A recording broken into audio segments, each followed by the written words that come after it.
सड़क सुरक्षा समिति में बोले कलेक्टर, जवाहर मार्ग वन वे पर सख्ती से होगा पालन। बाईपास और MR10 पर NHI का निर्माण और ट्रैफिक डायवर्जन पर हुई चर्चा।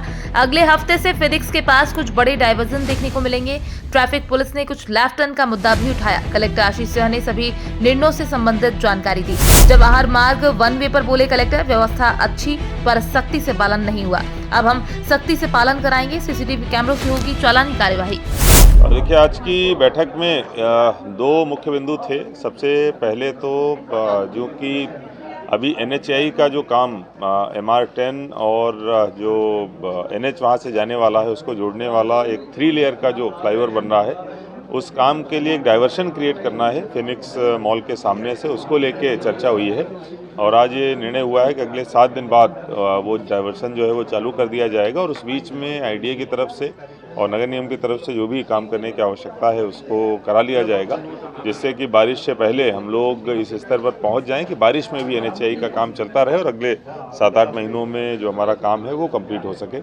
इसके साथ साथ देवास नाके पे जो डाइवर्शन का प्लान है, वहाँ पर चूँकि MPIDC के द्वारा ब्रिज बन रहा है, उस पर भी चर्चा हुई है, उसको भी फाइनल किया गया है। एक जो सुझाव आया है MR11 तक उसको बढ़ाने का, जो फ्लाईओवर बन रहा है, उस पर भी विचार किया जाएगा। उसके लिए भी जो संबंधित इंजीनियर्स हैं उनसे बात करके आवश्यकता पड़ी तो प्रस्ताव भेजा जाएगा। इसके अलावा ट्रैफिक पुलिस के द्वारा जो अलग अलग जगहों पर लेफ्ट टर्न्स हमारे आवश्यक हैं, उनकी बात रखी गई। कई सारी जगहों पर ऑलरेडी टेंडर हो चुके हैं, जहां पर नहीं हुए हैं उनको भी हम लोग कराने का काम करेंगे। गीता भवन के पास एक हम लोगों को जो साइड वाली रोड है उससे जोड़ने का काम हमको करना है, वो भी हम लोग बहुत जल्दी काम प्रारंभ करेंगे।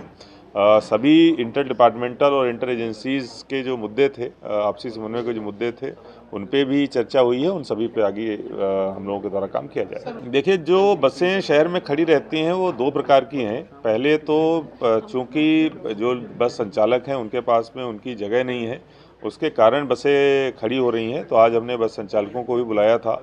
उनका कहना है कि कुछ ऐसी जगह शासन के द्वारा प्रोवाइड कर दी जाए जिसका वो शुल्क देंगे। उस पर भी विचार किया जा सकता है, लेकिन ये प्राथमिक जिम्मेदारी बस संचालकों की है। उन्हीं को अपनी जगह का इंतजाम करना पड़ेगा। अगर प्रशासन की तरफ से, शासन की तरफ से कुछ सुविधा दी जा सकती है पेड बेसिस पे, तो हम लोग उस पर विचार करेंगे। तो उसके लिए थोड़ा समय हम लोगों को लगेगा, लेकिन जो लोग सवारी बैठाने के लिए बसें रोक रहे हैं और अनावश्यक तरीके से इस तरीके से बसें रुक रही हैं, उन पर हम लोग कल से ही कार्रवाई करेंगे। और ऐसी बसेस के ऊपर केवल फाइन ही नहीं होगा, उनको उठाकर हम लोग बंद भी करेंगे। आवश्यकता पड़ी तो 6-7 दिन तक उनको छोड़ा नहीं जाए। देखिए, जो एक राजमोहल्ला से लेके राजवाड़े की तरफ वाला जो वन वे था, उस पे जो एक कार्रवाई हमारे द्वारा हुई थी, उसको लेके एक पॉजिटिव फीडबैक भी प्राप्त हुआ था।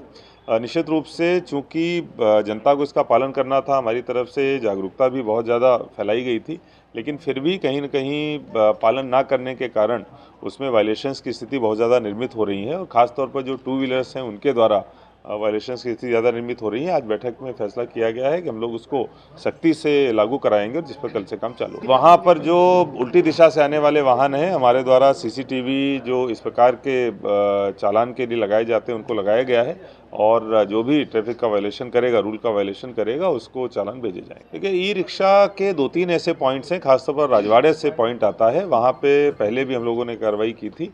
आगे भी हम लोग सुनिश्चित करेंगे कि वहाँ पर अनावश्यक ई-रिक्शा खड़े ना हो, जिससे कि अन्य वाहनों के लिए और लोगों को निकलने के लिए जगह रहे। ये पूरी तरीके से गलत है। जो सिटी बसेस के जो अपनी सिटी के अंदर चलने वाली बसेज हैं, उनके जो फिक्स बस स्टॉप हैं वहीं पे उनको रुकना चाहिए। अगर उससे अलग कोई उनके स्टॉपेज होते हैं या फिर जो शहर से बाहर जाने वाली बसेज हैं, अगर वो कहीं बीच में रुकेंगी तो हम लोग उन पर कार्रवाई करेंगे।